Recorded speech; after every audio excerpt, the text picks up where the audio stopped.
Hang on, guys. I'm gonna go put the girls to sleep and then we're gonna start the show. Alright? Thank you so much for tuning in.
Hang on, guys. I'm just sending out some text messages.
All right, guys, let's start the show like this. Let's open with Tucker.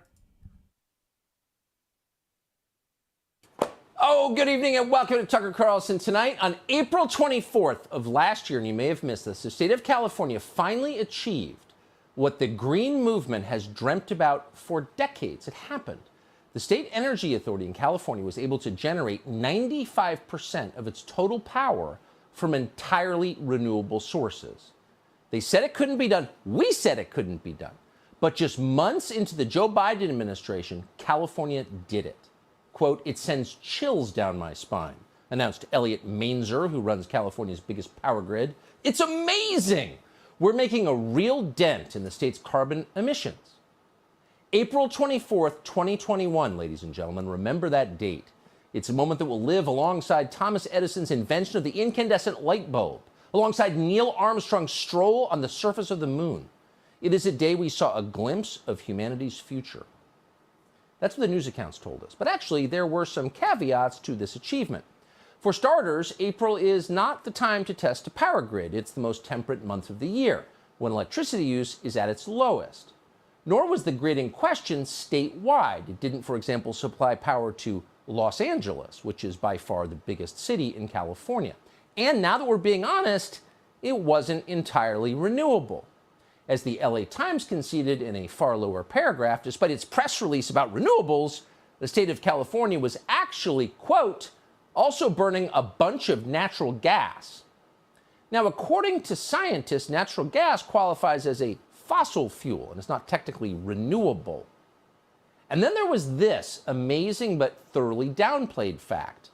The green energy miracle that sent chills down the spines of California power executives, the event they described as, quote, amazing, lasted for a total of, can you guess? 4 seconds.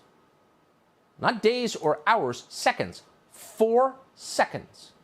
That's what California politicians were bragging about. 4 seconds of not actually renewable energy. But the celebration obscured an inconvenient fact. Just a few months earlier, in mid-August, California's green energy grid had collapsed completely. 500,000 residents lost power in the middle of a heat wave. Grid operators warned it was about to get a lot worse. From late afternoon until evening, they predicted. At the times, people returned to their homes and were hoping to use electricity, as some Americans do. The state would be short thousands of megawatts, and that meant that millions of Californians would be without any power whatsoever. And that would be a catastrophe, an undeniable one. So to fight it, the state implemented a strategy the developing world has come to know well: rolling blackouts. "It's almost 3 p.m., the mayor of Los Angeles tweeted on September 6, 2020. "Time to turn off major appliances. Set the thermostat to 78 degrees or use a fan instead. Turn off excess lights and unplug any appliances you're not using. We need every Californian to help conserve energy," except, of course, for the mayor of Los Angeles, who gets to be on Twitter whenever he wants. But really, the message was clear. We give up. We're no longer pretending to provide a first world standard of living to our citizens, the most heavily taxed in America. We are Tegucigalpa now. Please play along. And for the most part, patient Californians did play along, but the problem did not improve. In fact, it got worse. The California Energy Commission has just issued a report predicting widespread power outages in the state of California for the next 5 years at least. And of course, September will. Oh, yeah, there you go. Tori Detroit. I just did a show with her tonight. I'll be uploading that tomorrow morning. She said 1/4 of all of Michigan is without power. Bam! Get ready for it. Get ready for it. If you got your generator, make sure that shit is ready to go. Be the worst month. As the vice chair of the commission put it, quote, "Securing energy reliability is a tremendous responsibility. The responsibility is becoming increasingly difficult to fulfill with the tools we have in hand." Oh, stop whining. Keep the power on. But no, we don't have enough tools. What happened to all the tools? Well, those tools would include the famous nuclear plant at San Onofre.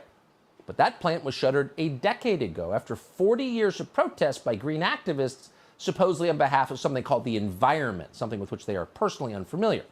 But it didn't matter. The state shut it down. What happened next? What was the effect of shutting down San Onofre? Well, scientists estimate that closing San Onofre led to the release of 37 million metric tons of carbon dioxide into the atmosphere. Now, if you believe that carbon dioxide is a pollutant, and they all do, that would qualify as a very bad thing. But it didn't stop California from plowing forward anyway and doing more of the same, polluting in the name of saving the environment. Now the state has announced a plan to close the San Luis Obispo Diablo Canyon nuclear plant. That plant supplies energy to millions of other Californians. So as a result of these and many other closures of actual power plants, the state of California now imports a third of its energy from elsewhere. And that would seem to be an embarrassing display from what is supposedly our richest state. So say what you will about California politicians, like them or not, it's indisputable that on the question of energy, they have no idea what they're doing. And we know this because their track record of incompetence is lengthy and unbroken. They are majestic in their ineptitude. So naturally, they want more power over power. There's just so much more to destroy. This week, the state's surgically enhanced governor, Gavin Newsom, announced a new way to overburden California's already collapsing energy grid. He's got an idea.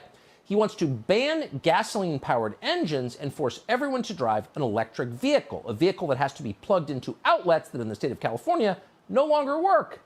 We're not kidding, by the way. Watch this. We will be the first jurisdiction in the world to require all new cars to be sold to be alternative fuel cars. We are going through one of the great transformations in our history, energy transformations. And the electrification is the architecture for economic transformation. Bam! Look at Garcetti behind him, smiling, as if he's just waiting for the interview to be over so that he could blow him. So here's a guy who's never had a job, who couldn't fix a broken lawnmower, lecturing you about energy and architecture and transformation. The same guy who's presided over a state that can no longer power your washing machine is telling you he's going to control what kind of car you drive. Now, just think broad for 1 second. If that guy can tell you what kind of car you're allowed to drive, what can't he tell you? Why can't he tell you what kind of job you can have? What kind of food you can eat? Who you can sleep with? So, of course, the instinct behind all of this is totalitarian, which is to say total control over you. And banning the gas engine is, among many other things, an attack on your autonomy. Electric vehicles can be, above all, controlled by the people who control the grid. And that means the next time that California's energy regulator decides to shut off the power, you can't go anywhere. You can't leave California. Now, a few things you might notice about this. First, they're doing this because they're so concerned about carbon emissions. And burning fossil fuels adds to carbon emissions and is destroying the planet. If you actually were worried about that, what's the first thing that you would ban? Well, private jet travel, obviously. Private jet travel emits a lot of carbon. In just 60 minutes, a private jet emits more carbon dioxide, in fact, than the average American household. Okay, so the carbon in your skin they use to make guns. Bam! And look how serious the fuck I look. Emits in 3 months, in one flight. So private jet travel is responsible for more greenhouse gases than, the nation of Denmark. Commercial planes pollute at a rate about 15 times higher than commercial planes. So you would think, since most people who fly private are affluent by definition, and the global warming cult is the most popular with the affluent, that these same people would have given up private jet travel because it's just such an obvious offense against the climate. But no, just the opposite. Bam! And look how serious the fuck I look. Private jet travel has become more popular since the pandemic. Business jet travel is up more than 22% since 2019. More than 70% of all private jet flights take place in the United States. What are they doing? Well, they're ferrying politicians like Gavin Newsom, who does not fly commercial, and of course celebrities like Taylor Swift. Famously, her jet emitted 8,300 tons of carbon this year so far. Ooh, interesting. So if you're looking to reduce carbon emissions, you would think they'd worry a little less about your minivan and a little more about their G4. Oh, but they're not worried at all about their G4. And that's why Taylor Swift and Gavin Newsom and Nancy Pelosi and all the other people out there lecturing about climate will never give up their private planes. Because when you fly private, you're not only immune from COVID law, you don't have to wear a mask on a private plane. Were you kidding? You poor or something? Shut up. But you're also immune from the immutable laws of climate change. So California has no interest in preventing people who are making the rules, like Gavin Newsom, from traveling any way they want. They want to control the way that you travel. Now, that's California. So you are tempted to say, well, okay, California is beautiful, but it's obviously run by lunatics who are turning it into a third world country. So maybe this is just part of their slate of ideas to wreck the prettiest place on the planet. But no, it's not just California. It's not just happening there. It's also happening in more reasonable places like Virginia. Law in Virginia currently requires gasoline engines, gasoline cars, to be phased out by 2035, which is pretty soon. The states of Massachusetts and Washington have similar laws. So does New York, so does Oregon. In all, 15 states have supported California's plan to force zero-emission vehicles, none of which are actually zero emission. They're just electric and can therefore be controlled by the energy grid and the regulators who oversee it. And it's not just 15 states, it's the federal government. Bam, and look how serious the fuck I look. According to the Biden administration, everybody will be required to drive an electric car by 2035. We obviously are all in on making sure that we meet the president's goals of getting to 100% clean electricity by 2035 and net zero carbon emissions by 2050. And, you know, if you drive an electric car, this would not be affecting you, clearly.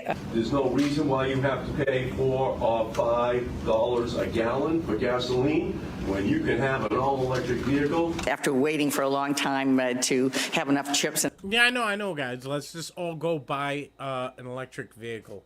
I personally make about $275 billion a year. Vivian makes about $2 trillion. So I think we're going to do that. I think we're going to do that. Because, I mean, obviously, the way they're saying it, everybody can afford it. Obviously. Bam, and look how serious the fuck I look. In this country to finally get my electric vehicle. I got it and drove it from Michigan to here this last weekend and went by every single gas station. It didn't matter how high it was. The more pain we are all experiencing from the high price of gas, the more benefit there is for those who can access electric vehicles. Another cascade of unemployable morons, every one of whom has a long track record of failure. Not one of whom has ever done anything in the real world, all of whom giving you a moral lecture about how your car is destroying the planet when they're flying private. How long is this country going to put up with this? There's no reason to pay $4 or $5 for gas or even an electric vehicle, says Ed Markey, who's lived at public expense his entire life. He has no idea what anything. Donovan, shut the hell up, man. Snowy made $100 million from the Free Snowy movement. I know. And then guess what? Snowy took that money and she invested it in the climate. Bam! And look how serious the fuck I look. Costs. A typical electric vehicle costs more than 60 grand. But that's only part of the cost. Charging an electric vehicle in countries that have a lot of electric vehicles, a lot of them, is now more expensive than filling your tank with. It's ballpark season. I'm out on a pedestal. Never off is how we live. Fuck you, nigga. With gasoline. As Swedish journalist Peter Emanuelsson put it, quote, electricity prices in Norway. There you go, Mark just said right there. Devil code in right there. Bam! Wait till you guys see me and Tori's show that we shot tonight. But I'm not gonna I'm gonna use it for tomorrow morning's show. But let me tell you something. There's a lot of devil code in right there in your face. Bam! Set to reach about $1 per kilowatt hour. At these prices, it would cost $100 to fully charge one Tesla. And yet, all over the world, countries, politicians who may or may not have deals with the electric car companies are forcing people to buy products they don't want. And force is the word.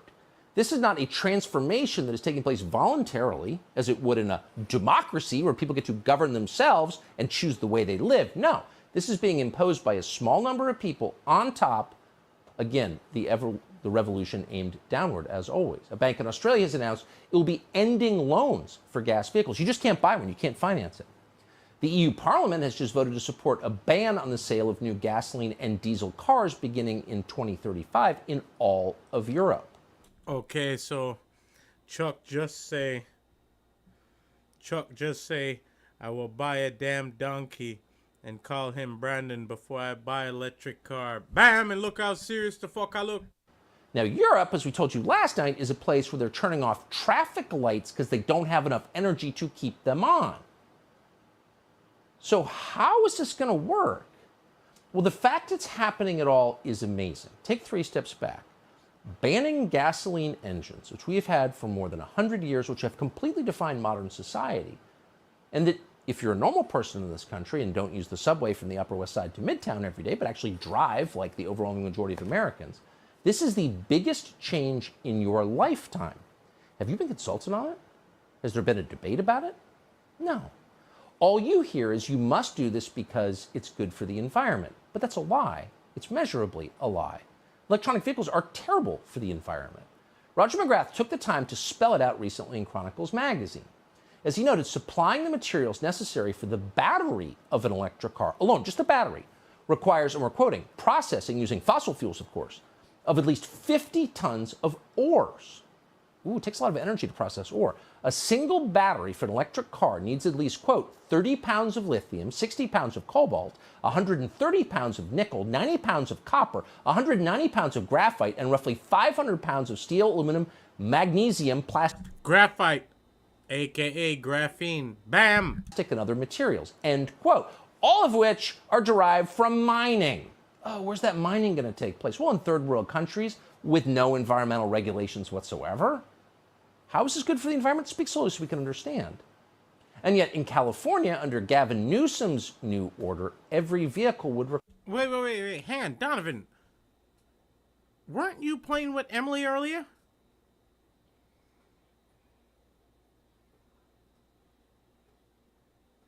I think you were. Bam! Require those materials. Here's the problem. We don't have that much lithium or cobalt in the United States. So where are those elements going to come from, which are required for electric vehicles? Oh, well, lithium mines in China. Did you know the answer to that already? Probably did. And the Congo. Let's go exploit Africa so we can feel virtuous. As the New York Times reported last year, and we're quoting, production of raw materials like lithium, cobalt, and nickel that are essential to electronic vehicle technologies are often ruinous to land, water, wildlife, and people, end quote. And by the way, land, water, wildlife, and people are exactly the 4 things that the environmental lobby has no interest at all in. They don't care about the land, they don't care about the water, they don't care about the wildlife, and they don't care about the people. It's not about that at all. It's a religion. It's about making them feel like good people and increasing their control over you, period. And by the way, none of this even addresses the national security implications of this. Just as with solar panels... Okay, Payday and Angela, what are you guys talking about? What's getting old? And wind turbines, the materials required for electric vehicle batteries come from, and you know the answer, China. China processes 40% of the world's raw lithium. China's market share for lithium-ion batteries is about 80%. That's according to Bloomberg. And even if we somehow avoid that problem by mining lithium volcanoes in, say, Nevada and polluting the environment there, then what? Well, then you have hundreds of millions of Americans dependent upon cars that the government can turn off in a second that are, by the way, running software that tracks your every movement. Now, in a high-trust society where everyone thinks the government's on their side, a society that hasn't just hired 87,000 armed IRS agents to crush small business and anyone who doesn't vote for them, in a society like that, like maybe Sweden 30 years ago, that'd be totally fine.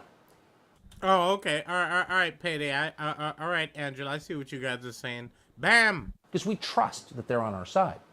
But in a country in which the President of the United States is giving a speech 2 days from now declaring half the population a criminal element, probably not a good idea to turn your vehicle over to those people. This is the vehicular equivalent of digital currency.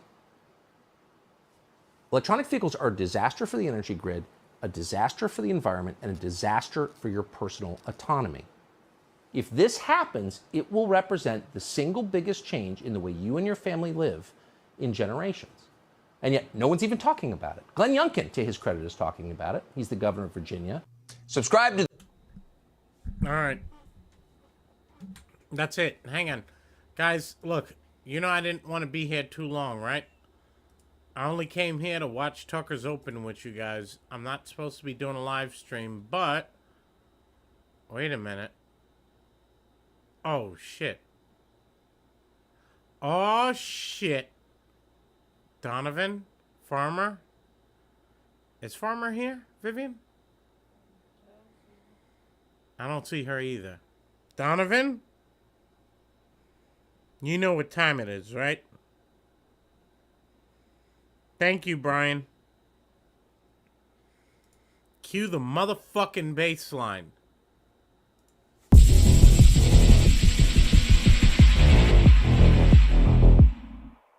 25 years ago, Princess Diana's car crashed inside the Pont de la Alma tunnel in Paris, France.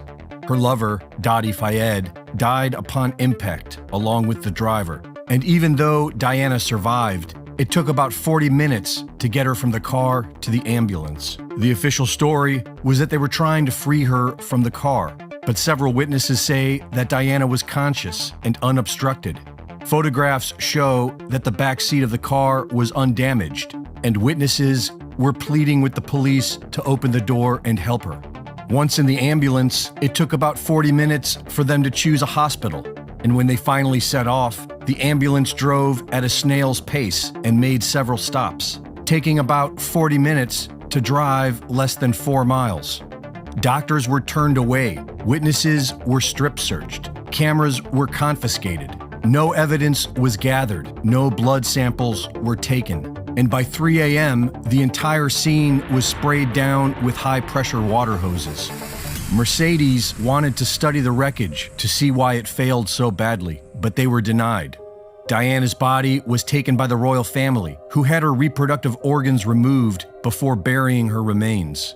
All 17 cameras along the route of the crash were mysteriously turned off, and all radio police... Bam! And there's nothing suspicious about that?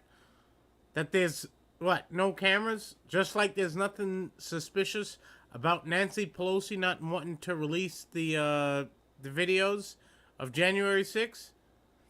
Nah, man, nothing to see here. Bam! Police frequencies went down.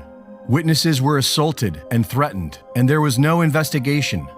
Not until the inquest 10 years later, which is when most people learned that Diana had penned a note in 1996 saying that someone was going to kill her in a car accident. This note was concealed for 6 years.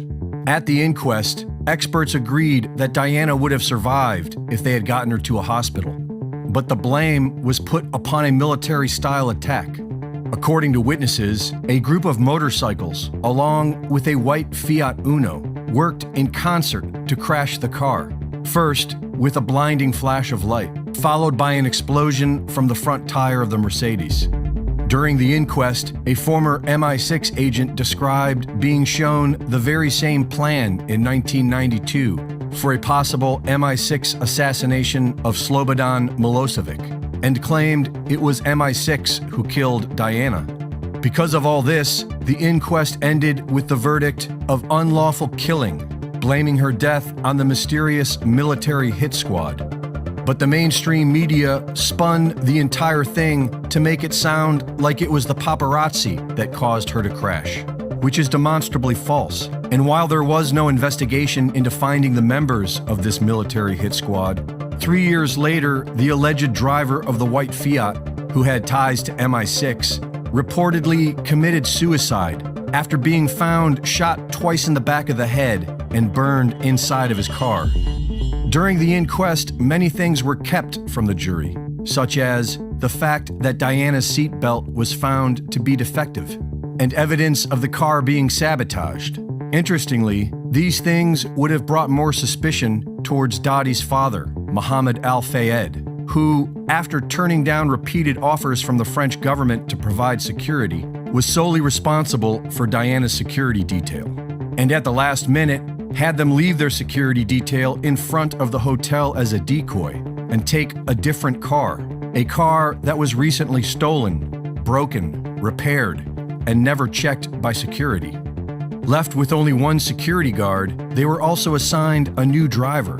Henri Paul, who had no chauffeur permit, was tied to Foreign Intelligence Services, was seen on camera signaling to someone just before setting off, had received over 50,000 francs the day of the crash. And this was all under the watch of Mohammed Al-Fayed, who was deeply connected to the intelligence community. He was business partners with one of Lee Harvey Oswald's handlers and represented the grandfather of Muhammad Atta. But none of that was mentioned during the inquest. Instead, with the help of pop culture agents such as Howard Stern and Piers Morgan, Mohammed Al-Fayed has provided the world with the cover story that Diana was pregnant with Dottie's child and Prince Philip had her killed because he's racist, which seems like a strange cover story. That is, if you don't realize that the entire thing was a satanic ritual. Rituals are meant to be witnessed, and the death of Diana is steeped in satanic ritual. The royal family, originally known as the Saxe-Coburg-Gotha bloodline, changed their name to Windsor to sound more British. Their inbred family is traced back to Vlad the Impaler, otherwise known as Dracula.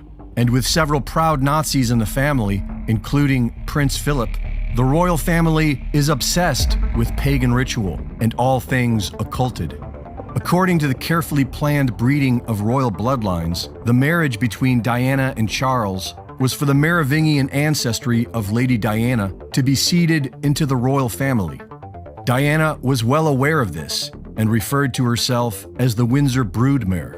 They were married at St. Paul's Cathedral, owned by the royal family and built upon the site of a Roman temple dedicated to the goddess Diana. According to occult beliefs, the goddess Diana was Lucifer's consort, and on August 13th, 1313, they produced a magical daughter named Aradia. In Freemasonry, this same trio is known as Osiris, Isis, and Horus. This same ritual is shown in the Roman Polanski film Rosemary's Baby, where the innocent virgin is unknowingly recruited by a satanic cult to mate with Lucifer and spawn a child. After the birth of Prince William, Diana became a threat to the family. She had major influence and used it to shine a light on the family's powerful interests, such as the endless war machine. Her life was being threatened, and she told several friends that the family was going to kill her. Less than a month before her death and after a series of affairs, Diana started seeing family friend Dottie Fayed, and on August 31st, the satanic ritual sacrifice date for the goddess Diana, Diana of Wales was driven out of the way past an ancient Egyptian obelisk and into a tunnel named in dedication to the goddess Diana. Inside this tunnel, Diana's Mercedes crashed into the 13th pillar, where she was kept to bleed to death above a known ancient Merovingian underground chamber for the ritual blood sacrifice worship to the goddess Diana. This is the religion of the world's elite. Prince Philip said he would like to be reincarnated as a deadly virus to wipe out humanity. His underling, Maurice Strong, co-founded the World Economic Forum with Klaus Schwab. And Prince Charles, who brags of being related to Dracula, co-founded the World Economic Forum's Great Reset Initiative. These are the leaders of the so-called New World Order. These monsters are the best that they have. Reporting for InfoWars, this is Greg Reese.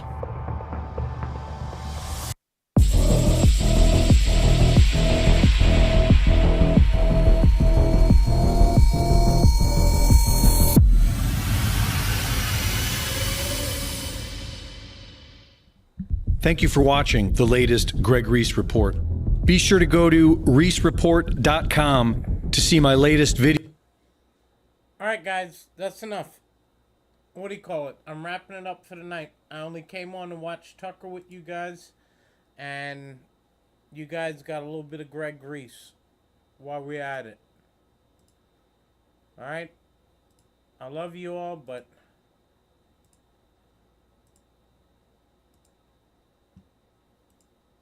we gotta wrap it up.